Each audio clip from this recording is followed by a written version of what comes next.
और उन्होंने जो है ताड़का का वध किया और अपने गुरु विश्वामित्र जी के यज्ञ को उन्होंने पूर्ण कराया था। तो जनक और उस समय जो है विश्वामित्र जी कहते हैं कि हे राम, एक यज्ञ और हो रहा है, उस यज्ञ को भी आपको पूरा करना है।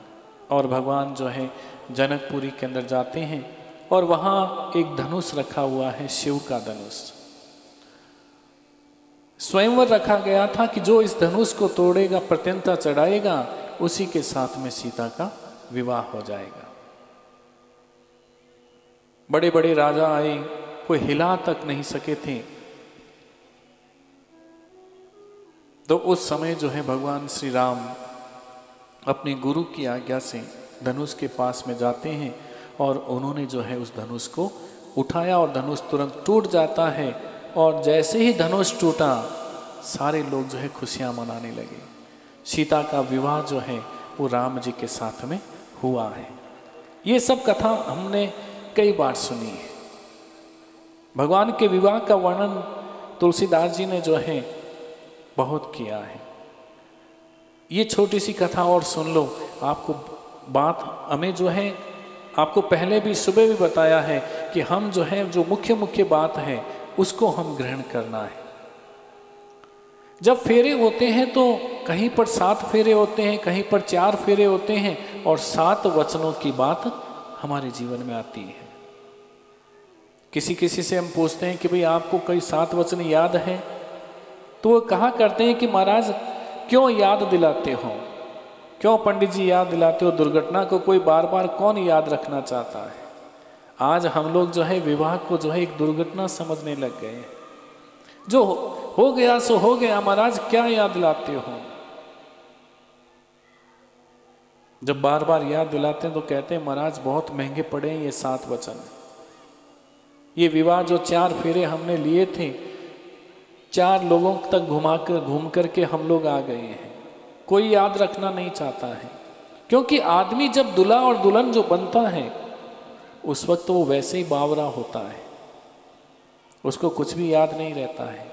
लेकिन 7 वचन जो है वो लिए गए हैं। तो इस कथा के माध्यम से हम आज जो है वो नवीनीकरण कर लेते हैं। वैसे तो आपको एक बार जो है 7 वचन की कथा 8 दिनों तक सुनाई थी, लेकिन आज छोटे रूप के अंदर 5 मिनट के अंदर ये 7 फेरे सुन लो और फिर राम और सीता का विवाह भी यहाँ पर अभी 5 मिनट के अंदर ही देखो हो जाएगा।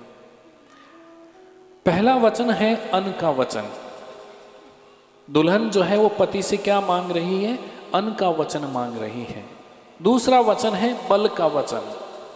तीसरा जो वचन है वो धन का वचन है। चौथा वचन जो है वो सुख का और दुख का वचन होता है, सुख और दुख का वचन होता है। पांचवा जो वचन है वो परिवार का वचन होता है और छठा जो वचन होता है वो एकांत चर्या का वचन होता है। और सातवां जो है ऋषि मुनियों ने, महात्माओं ने, संतों ने हमें बताया है कि 7वां वचन जो है वो मित्रता का होता है। ये 7 वचन है। एक दूसरे को वचन देते हैं कि मैं आज के बाद में जो भी अन्न लेकर के आऊँगा वो तुम्हें सौंप दूंगा। तुम जो है इसको जैसे आप काम में लो वैसे आपको काम में लेना है। अगर हमें अपनी गृहस्थी को बचाना है तो अन्न को भी बचाना होगा। अन्न कैसा हमारे घर में आ रहा है ये भी हम लोगों को ध्यान में रखना है। अगर अन्न बचेगा तो परिवार आपका बचेगा। अन्न का ऋषि मुनियों ने बड़ा महत्व बताया है, इसलिए बार बार कहा गया है कि आप अन्नदान जो है वो अवश्य कीजिए। अन्नदान करना चाहिए, क्योंकि ऐसा कहा है कि अन्न में परमात्मा का वास होता है। अन्न को 7 वचनों में लिया गया, इसीलिए कहते हैं खूब जब भी मौका मिले आपको अन्नदान जो है हमें अवश्य करना चाहिए। अन्नदान करना है। हम लोग जो है शादियों में जाते हैं तो बड़ा आश्चर्य होता है आज के समय के अंदर कि जो समर्थ लोग जो होते हैं, समर्थ व्यक्ति जो लोग होते हैं, होटलों के अंदर विवाह करते हैं। वहाँ पर जो है एक बार ऐसे होटलों के अंदर घूम रहे थे तो वहाँ पर किसी से पूछ लिया कि भाई इस एक प्लेट की कीमत जो है वो क्या होती है। तो वो कहते हैं कि महाराज एक प्लेट की कीमत जो है वो 15,000 रुपए की होती है।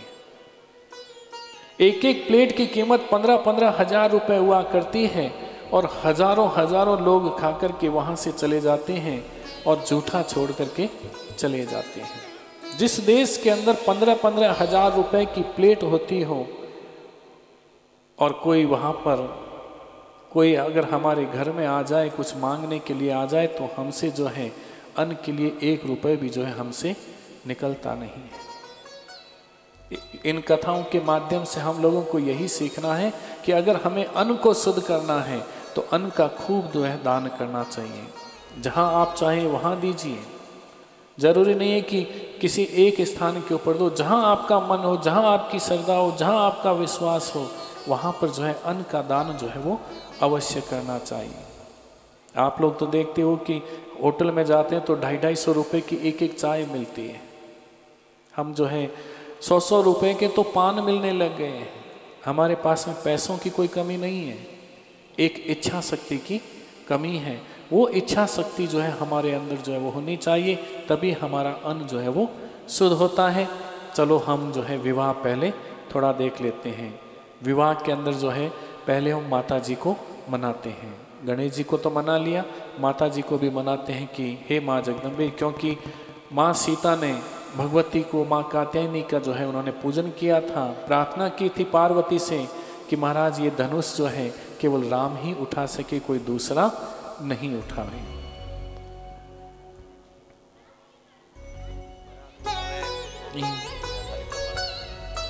हेलो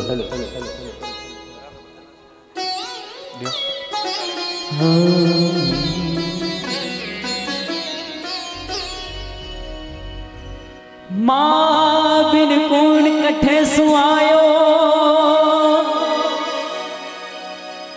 माने सारो जगत बसायो, मासी जन्म राम ने पायो और माँ की पदवी सबसे ऊपर।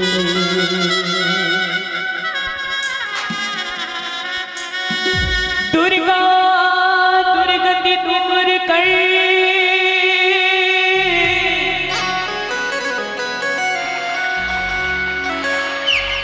और मंगल कर मामका,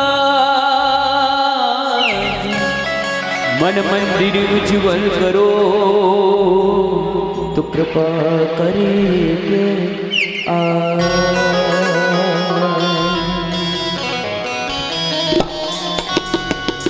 चौसठ जोगिनी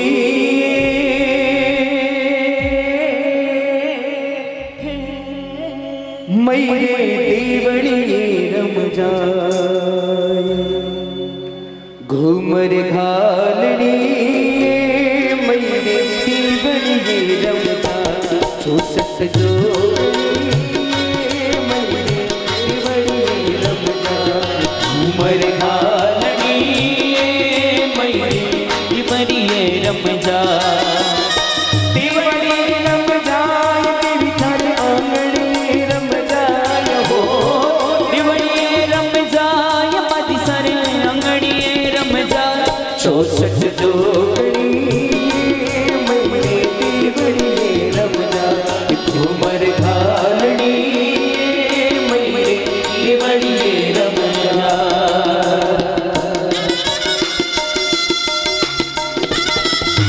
जय हो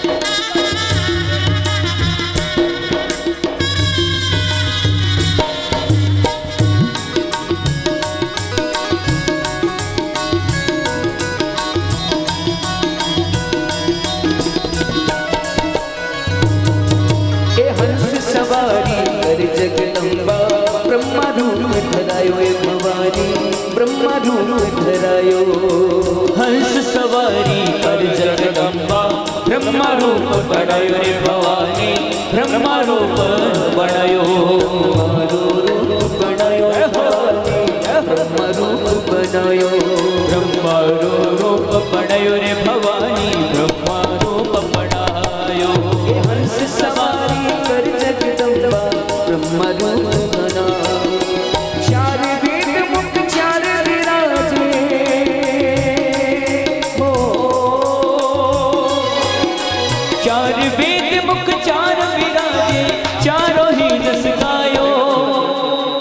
64 जोगणी हो तेरे बड़ी रमजा घूमर घालनी हो तेरे बड़ी रमजा।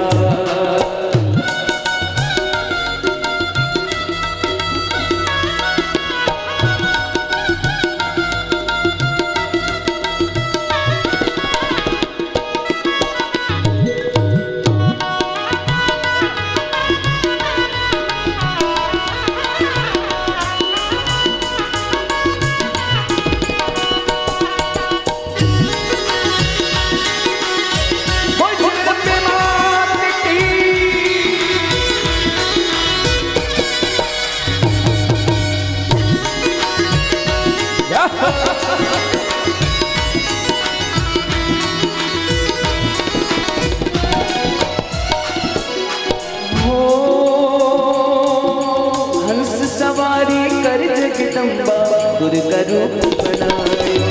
हंस सवारी कर जगदम्बा ब्रह्म रूप बनायो। ब्रह्म रूप बनायो भवानी ब्रह्म रूप बनायो। ब्रह्म रूप बनायो रे भवानी ब्रह्म रूप बनायो। हंस सवारी कर जगदम्बा ब्रह्म रूप बनायो। हंस सवारी कर जगदम्बा ब्रह्म रूप बनायो। चार वेद मुख चार विराजे हो। चार वेद मुख चार विराजे चारों ही जस गायो। 64 जोगणी हो तेरे बड़ी रमजा घूमर घालनी हो तेरे बड़ी रमजा। अब देखिए, माँ भगवती से प्रार्थना की, भगवान श्री राम मिले, धनुष को तोड़ा और उसके बाद महाराज दशरथ को निमंत्रण दे करके बारात जो है वो बन करके आई। हम अपने हिसाब से जो है विवाह कर रहे हैं ताकि हम लोगों को याद रहे कि भी भगवान विवाह राम का विवाह कैसे हुए। आज मेरे राम की शादी है।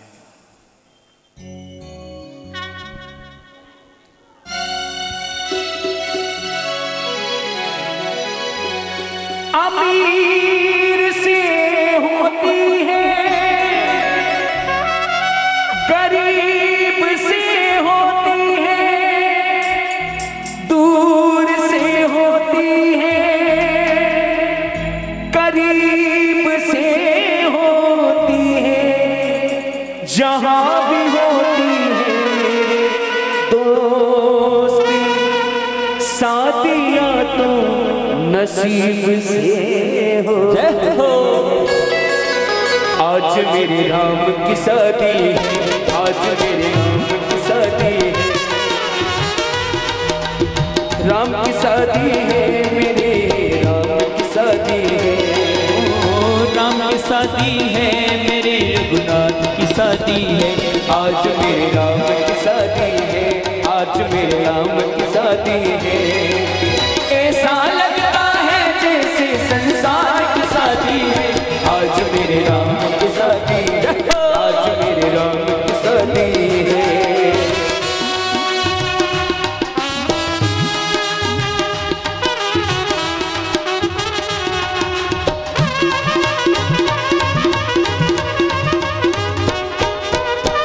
अब तुम्हें खुशियाँ छाई सारे रंग बरसाए खुशी के बादल छाए सारे रंग बरसाए काली घटियाँ ये छाए बोले और लंगड़ा बाजे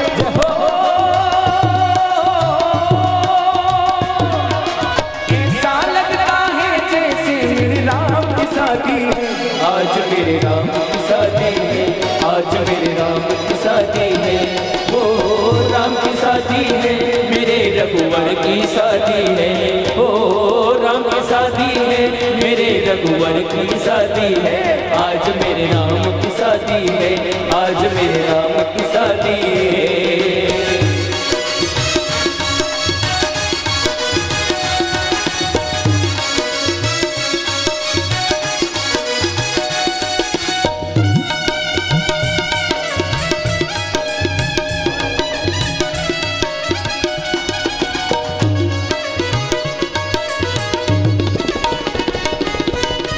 राम जी दूल्हा बनकर अवध में आए वो तो, राम जी दूल्हा बनकर अवध में आए वो तो, खुशी के बादल छाए जय हो, दिशाएं रंग बरसाए जय हो, खुशी के बादल छाए जय हो, दिशाएं रंग बरसाए जय हो।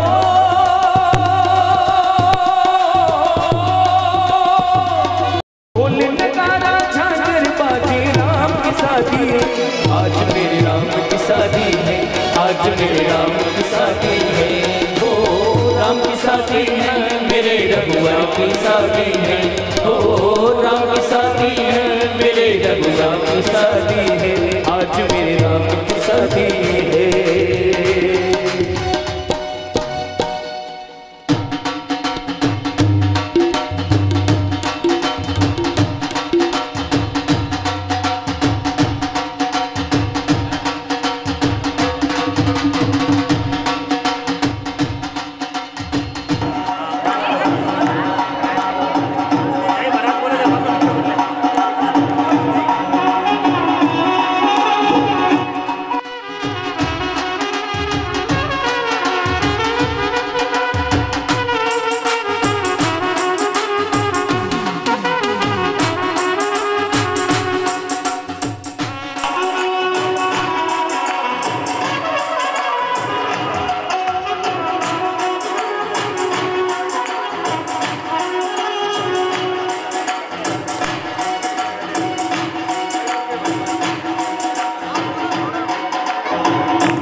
अब देखिए भगवान श्री राम का विवाह हो रहा है। भगवान राम जी को सीता जी वरमाला पहना रहे हैं,